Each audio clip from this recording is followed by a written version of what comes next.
Welcome to MilSpouse Matters, the podcast dedicated to encouraging military spouses. I'm your host, Jen McDonald, and I was a military spouse for nearly 30 years until my husband's retirement. I'm now the mom of 4 young adults, including 1 active duty son. I also wrote the book, You Are Not Alone, Encouragement for the Heart of a Military Spouse. Through my experiences, I came to believe that we're only stronger together. Whatever life is throwing your way as a military spouse, let's talk about it. So hello, this is Jen.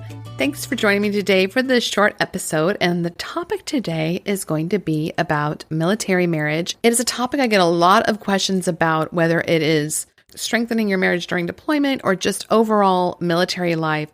So this season, I'm going to be sharing some shorter episodes on these pretty frequently asked questions to just hopefully give you something kind of bite-sized to digest and think about and encourage you really quickly in your military spouse life. Recently on Instagram, I posted several photos of myself and my husband, and part of the caption said, "Someone wise once told me many years ago, what kind of marriage do you want in 30 years?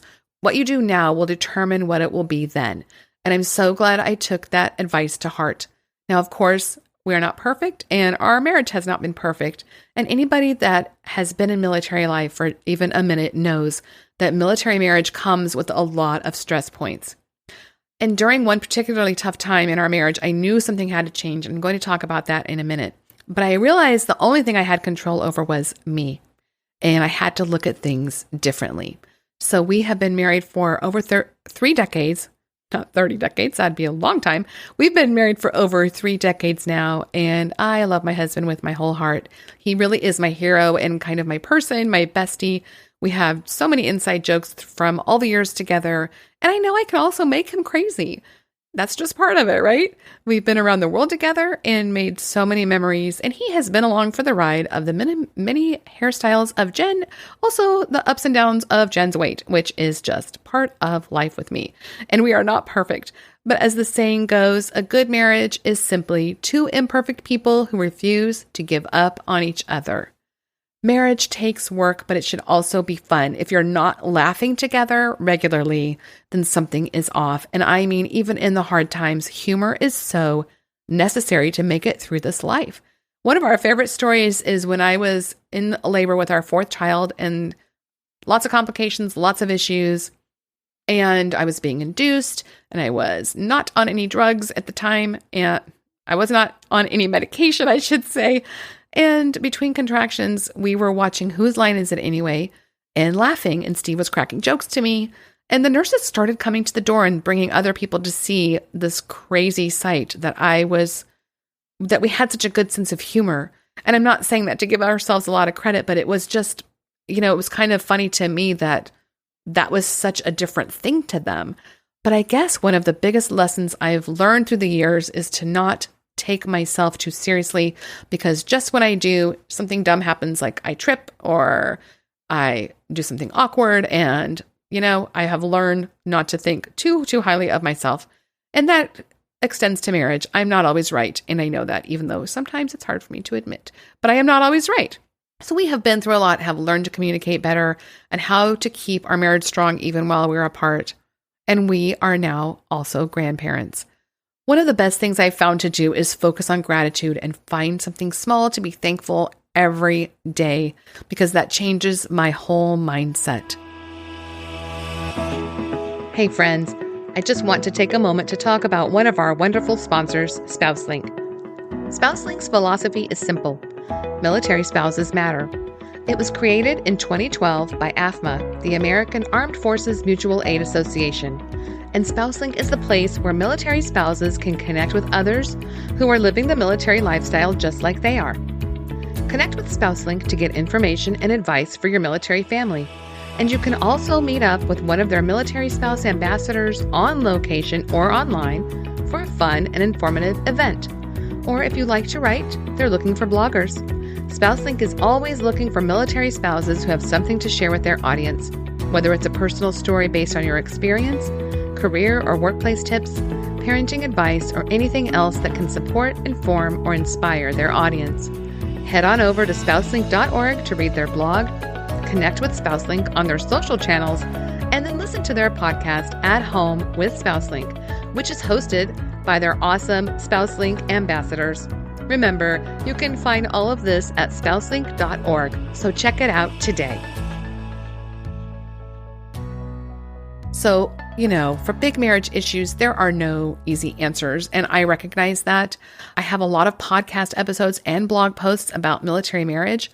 And also, if you need help, if you are in a worse situation than just not getting along, then of course, you need to reach out for support. Military One Source has a place that is helpful to you, that could be helpful to you.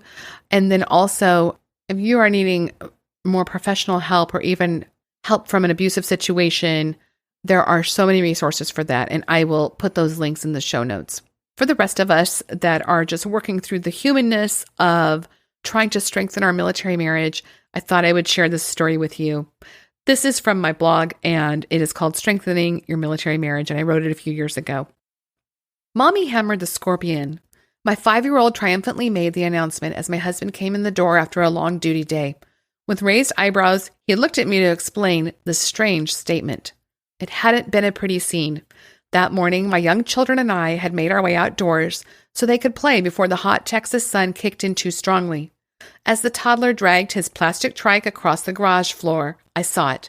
The ugly, giant, slimy might be a stretch, scorpion.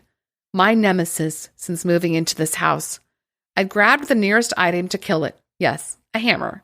And violently ended the creature's existence. And with no remorse, I'll tell you. But let me backtrack a second. When we were first stationed in South Texas, we lived in a tiny rental while waiting for on-base military housing. Though the heat overrides most of my memories of that time, I still recall fondly our second child taking his first steps across the linoleum, our preschooler standing at the screen door to jabber at me while I hung out wash to save money on electricity, and nightly bike rides in the cool of the evening. Finally, we made it to the top of the military housing waiting list after a year and had our first peek inside the house we were offered on base. It was the first and only time I refused to live on base. Ancient peeling countertops, a dark kitchen with no windows, a bizarre and impractical floor plan for a young family. This seems to happen when old military housing is, quote, renovated. And the kicker, a tiny postage stamp of cement out back posing as a yard, and the front door only 3 steps away from a busy street. I blurted, I can't do this. As a stay-at-home mom, I didn't feel up to containing our 2 busy little boys in that place. We had recently learned that we were expecting again, and our family would be expanding and even busier. My husband took one look at my face and knew I meant it, even though I instantly stammered out that I'd try to make it work. So here we were, months later, brand new homeowners of a small house on the edge of town with plenty of space for our little ones to run and play. Something we hadn't realized, however, was that scorpions live in the ground in Texas, a fun fact I wish someone had mentioned, and the construction of houses nearby was stirring them out of their homes and into ours. So a day rarely passed that I didn't find at least one scorpion, lingering by the front door, crawling up a wall, latched onto the outside of the house. I hated them. I had nightmares about them. I smashed them viciously if I was home alone or shrieked for my husband's help if he was around. I vividly remember one particular day. As my 18-month-old toddled towards her play table, I noticed a sinister shape moving inside one of those plastic sliding drawers. I snatched her chubby hand away just before she thrust it into the drawer and within the reach of, you guessed it, one of the biggest scorpions I'd ever seen. I cried in relief and frustration that day. It didn't seem like we could get away from them anywhere. Even my own living room wasn't safe. I worried that a scorpion would find its way into one of the children's beds. I checked on them frequently after I'd tucked them in. We had the house sprayed, but continued to find the awful things. Battling nature in the middle of a desert is often a lost cause. The level of vigilance may seem a bit silly now, but at the time it was a constant concern. The day I hammered the scorpion brought me a realization. The scorpions had become a symbol. They seemed to stand for everything that I couldn't control. They needed to be conquered. At this point, my husband and I had only been married for about 7 years. We were living in our 6th house and 3rd state due to military assignments. We had left behind beloved friends on this latest cross-country move, and I was still struggling to forge new friendships.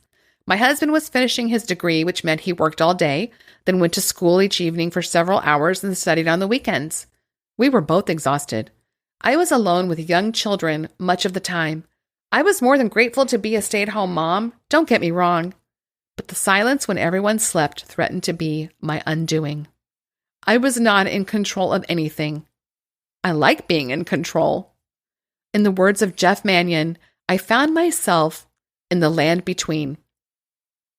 That space where we feel lost or lonely or deeply hurt.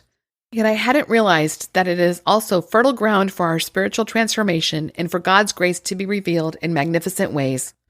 In the midst of this time, we also suffered a miscarriage. Between the loneliness, the loss, and one too many misunderstandings, one evening found us in the middle of a recurring conflict. You know, those old tired arguments you revisit and pick at, not with the hopes of making anything better, but just the intent to revisit and, quote, win. I was certain our marriage would not survive the repeated stresses of military life and the toll it was taking on us. But I will tell you the one thing I did that night, though I didn't feel like it, though I felt misunderstood, though I was tired and weary, in some ways completely over it. I stayed. I would like to tell you that life miraculously and instantly got better. But that is not how life works. Things did get better eventually. The conditions of our life didn't change. In fact, if I'm being honest, they got worse for a little while. We lost another baby. Our youngest child suffered repeated seizures over a period of time that required hospital visits and monitoring. Life happened. But something did change over time. My attitude. How? For the sake of my husband, who I really did and do love very much, our marriage and our children, I knew something had to change, and the only thing I had control over was me. I had to begin looking at life differently, because what I was doing was not working. If you find yourself in a similar place, I will share with you what I changed. All these years later, I guess you could say it worked. 1. I resolved to stop the negative cycle. I missed my friends. I missed our old church, our old neighborhood. Everything was different. All true, but I committed myself to stop putting a negative spin on it and to monitor my words. Everything that was coming out of my mouth was a complaint about our current circumstances, and I had to stop it. Yes, church was different, but that didn't make it bad. I missed my old friends, but that didn't mean I couldn't try to make new ones. And we slowly got used to the differences where we were stationed in South Texas from where we'd lived before, and who doesn't love Tex-Mex food? It eventually ended up being one of our favorite assignments, and it's even where we have decided to retire all these years later. God does have a sense of humor. 2, I looked for moments throughout the day to spend time with God. As a Christian, I know the importance of seeking God each day. Yet if I didn't find time for a devotion in the early mornings, it felt like it didn't, quote, count. I learned to snatch moments when I could. Thinking about a fragment of scripture as I nursed the baby, praying for others as I washed dishes, and playing and singing scripture songs as part of our day. There's nothing magical about any of those actions. I believe it was more about my willingness to seek God when I could, and God accomplishing His work on the fertile ground of my heart. Because He promises that we will be transformed by the renewing of our minds. 3, I stopped looking at every situation as a problem to be solved. In fact, there are circumstances that just are. God needed to show and is still showing this control freak that she really doesn't control much. I am independent and feisty by nature, and I needed to learn the lesson that I can't control it all, no matter how much I fuss and nag. And really, it's exhausting to constantly be striving. Plus, it's not my job to make my husband or anyone else into the person I think they ought to be. And really, the person who needs changing the most is usually me. Just saying. 4, I learned to find joy in the small things.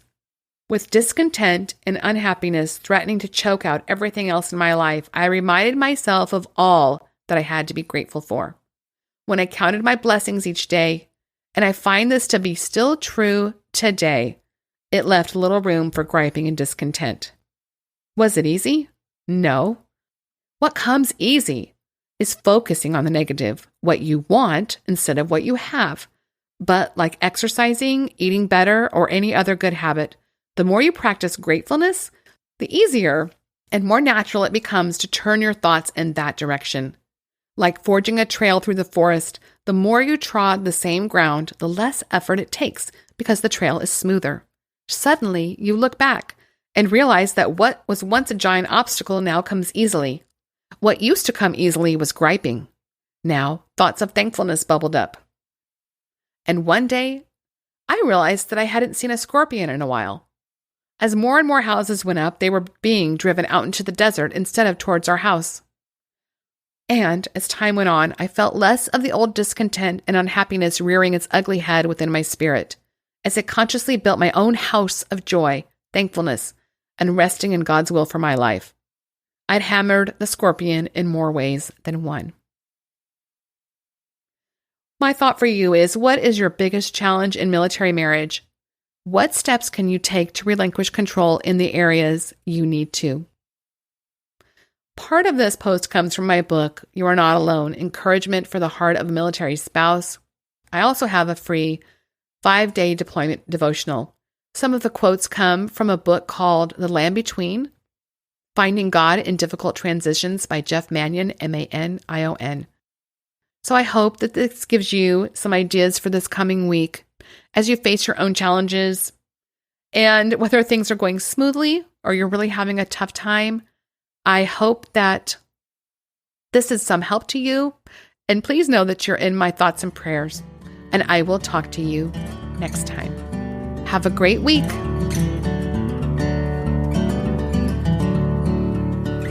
Thanks for listening to the MilSpouse Matters podcast.